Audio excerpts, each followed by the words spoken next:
Assalamualaikum warahmatullahi wabarakatuh. Anak-anakku yang saya banggakan, sebentar lagi kita akan memasuki hari ulang tahun sekolah kita atau Bis Natalis. Jadi Bapak harap kita bisa menyambut acara tersebut dengan baik dan meriah. Silahkan untuk pengurus OSIS bisa dipersiapkan kegiatannya dengan baik dan matang. Nah, untuk pembagian tugasnya enaknya gimana nih? Apa sesuai keahlian dan pengalaman masing-masing atau mau gimana? Kalau menurutku mending sesuai keahlian masing-masing biar enak aja sih ngerjainnya. Iya bener tuh, kalau udah berpengalaman kan jadi enak ngerjain tugasnya.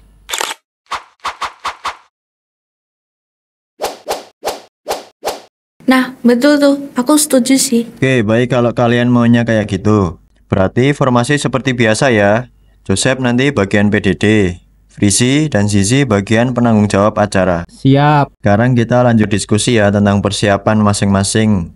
Kita awali dulu dari posisi panggung. Ada yang punya saran nggak untuk posisi panggung maunya gimana? Kalau saran dari aku ya, mending di lapangan aja deh, terus menghadapnya itu ke barat. Kalau kayak gitu gimana? Kalau menurutku ke barat nanti berhadapan sama gedung. Jadi kayak kurang estetik aja sih. Mending menghadap utara aja sih kalau menurutku, biar view-nya bagus menghadap gunung. Tapi kalau menghadap utara buat aku sendiri itu nggak nyaman.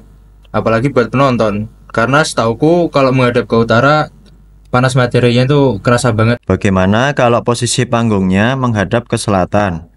Kalau menghadap situ aku rasa lebih baik. Tapi ya ada kekurangan sih. Kalau misal kondisi sedang hujan angin, kerasa banget tuh anginnya. Karena di situ kan ada pohon-pohon. Kalau mau menghadap ke selatan nggak apa-apa sih. Menurutku nggak hujan juga di bulan ini karena melihat prediksi cuaca. Kemudian untuk dokumentasi aku rasa cukup banget kok dapat sinar mataharinya. Jadi aku setuju aja. Iya sih, bener. Daripada posisi yang lain, banyak minusnya. Tapi ya aku masih bingung deh, karena kalau menghadap ke selatan nih kayak gak nyaman aja gitu buat penonton. Gimana nih kalau menurut yang lain? Nggak usah bingung guys. Menurutku ya saranku ini jelas.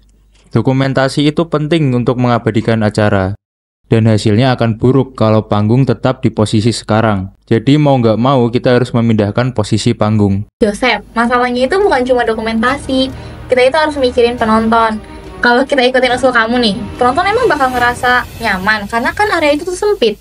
Kamu yakin usulan kamu itu bisa jadi solusi yang tepat? Tapi nih ya, kita nggak bisa selalu ngorbanin kualitas dokumentasi demi kenyamanan. Kalau nanti hasil foto dan video acara ini jelek, kita juga dari tim PDD yang bakal kena kritik. Kamu mana ngerasain? Tapi ya, acara ini tuh bukan cuma soal dokumentasi. Panggung ini tuh buat penampilan pensi dan penonton, bukan cuma buat difoto. Kamu juga harus mikirin dong penonton yang datang mau nikmatin nonton pensi di acara ini. Aku juga mikirin hal itu. Tapi ini soal prioritas job desk divisi aku. Lagian dokumentasi itu bukti acara kita sukses atau enggak. Kalau kamu ngerasa lebih tahu soal ini, mending kamu atur semuanya sendiri. Lah, kenapa kamu malah bersikap seolah cuma kamu yang ngertiin dan mikirin soal acara ini? Mana lebih pentingin job desk utama divisi karena takut dikritik? Aku nggak bilang paling ngerti soal acara ini. Aku cuma... Oke, cukup. Jo, Frey, aku tahu kalian berdua mau yang terbaik buat acara ini. Tapi kalau terus bertengkar, kita malah gak bisa ngatasin masalah apapun. Apakah ada solusi lain yang bisa diterima oleh kedua pihak? Pokoknya ya, kenyamanan penonton itu harus jadi hal utama yang kita perhatiin buat konsep pensi ini. Ya udah kalau gitu, biar pakai usulan divisi acara aja. Soal dokumentasi nanti gampang lah, biar PDD yang ngakalin. Oke, makasih Joseph dan tim PDD. Keputusan final kita nggak akan ubah lokasi panggung ya. Buat poster udah aman? Udah aman kok, Anthony. Udah siap sebar. Selesai rapat ini bisa langsung dipasang di mading sekolah ya.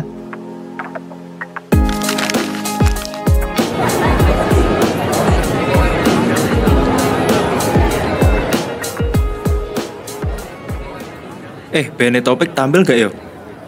Ora apel, onges, kowe ora anu atian kok.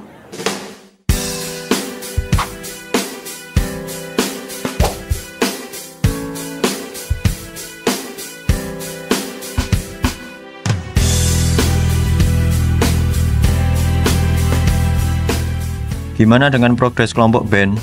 Aman sih mas, latihan udah oke, alat udah siap, musik udah di list, siap tampil sih mas.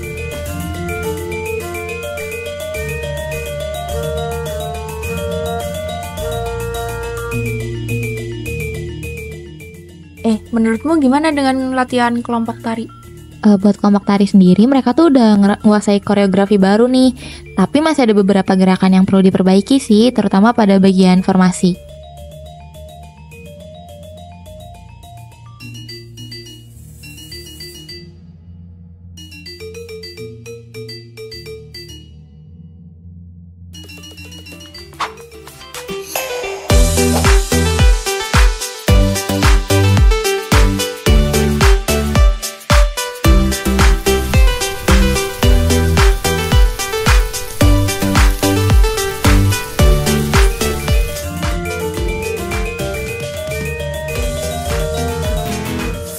Dan tunggulah aku di sana, memecahkan celengan rinduku, berboncengan denganmu, mengelilingi kota, menikmati surya perlahan menghilang hingga kejamnya waktu menarik paksa kau dari pelukku, lalu kita kembali menabung rasa rindu, saling mengirim doa sampai nanti sayangku.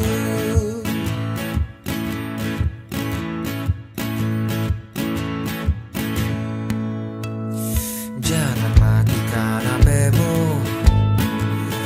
kau tahu aku benci khawatir. Selamat pagi anak-anak. Pada pertemuan kali ini kita akan belajar tentang kelompok sosial. Apa sih kelompok sosial itu? Secara sederhana, kelompok sosial merupakan sekumpulan manusia yang memiliki kesadaran bersama akan keanggotaan mereka dan saling berinteraksi. Kelompok sosial dibagi menjadi dua, yaitu kelompok sosial tidak teratur dan kelompok sosial teratur. Kelompok sosial tidak teratur terbentuk karena adanya kesamaan kepentingan antar anggotanya dan bersifat sementara. Artinya, apabila kepentingan telah selesai, maka kelompok sosial tersebut akan bubar. Contohnya nih, saat bazar kemarin, kalian kan beramai-ramai mengunjungi stand bazar. Kemudian, ketika bazarnya sudah selesai, maka kerumunan tersebut akan bubar atau menghilang. Berbeda dengan kelompok tidak teratur, kelompok sosial teratur terbentuk secara terorganisir. Keanggotaannya bersifat lebih mengikat dan umumnya berlangsung lama. Kelompok ini terbentuk berdasarkan beberapa faktor, contohnya seperti faktor kesamaan darah atau keturunan, faktor kepentingan, faktor kesamaan hobi, dan faktor geografis. Untuk contoh di sekolah ini ada OSIS, yang dibentuk karena memiliki kepentingan bersama dalam merancang atau melaksanakan acara, seperti Dies Natalis kemarin. Selain itu, kalian juga bisa melihat kelompok sosial seperti band sekolah dan ekstrakurikuler tari yang terbentuk dari minat dan hobi yang sama.